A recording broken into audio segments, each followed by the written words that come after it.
एक पुराने फार्म पर शेरू नाम का एक वफादार कुत्ता रहता था और मानो नाम की एक चतुर बिल्ली। उनकी दोस्ती बहुत पक्की थी।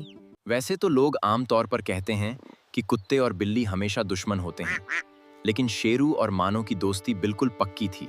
फार्म पर सभी का स्वागत है। चलिए काम पर लगते हैं। मैं दौड़ने के लिए तैयार हूँ। रन। आई विल भारी बोझ उठाऊंगा। Everyone was very hungry.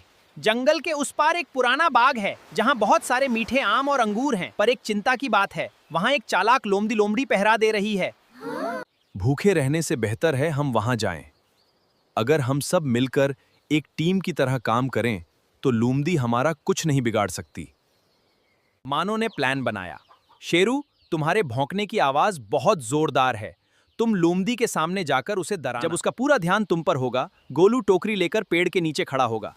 चुटकी और मैं पेड़ पर चढ़कर फल गिराएंगे और मिट्ठू ऊपर से निगरानी रखेगा। सभी को यह प्लान बहुत पसंद आया। चलो मिशन शुरू।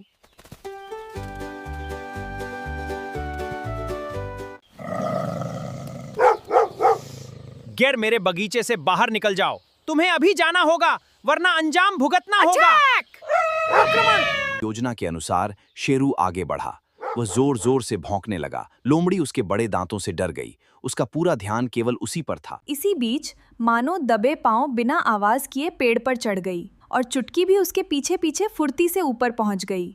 चुटकी ने अपने तीखे दांतों से अंगूर के गुच्छे और आम की डालियां काटनी शुरू की। मानो उन फालों को रास्ते से बचाकर सीधा गोलू की टोकरी में गिराने लगी। जल्दी करो दोस्तों, लोमड़ी अभी भी हमारे पास वक्त कम है। कुछ ही मिनटन में गोलू की टोकरी पूरी तरह ताजे फालों से भर गई। मानो और चुटकी जल्दी से पेड़ से नीचे उतरे और गोलू के पास आ गए। मिट्ठू ने सीटी बजाई, जो इशारा था कि काम हो गया है।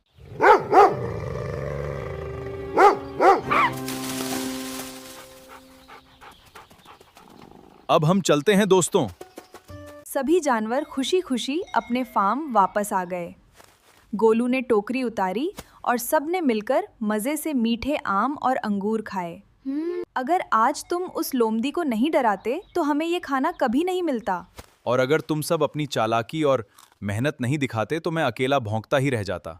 जब सब मिलजुल कर और अपनी अपनी खूबियों का इस्तेमाल करके एक साथ काम करते हैं तो कोई भी मुश्किल काम आसानी से पूरा किया जा सकता है।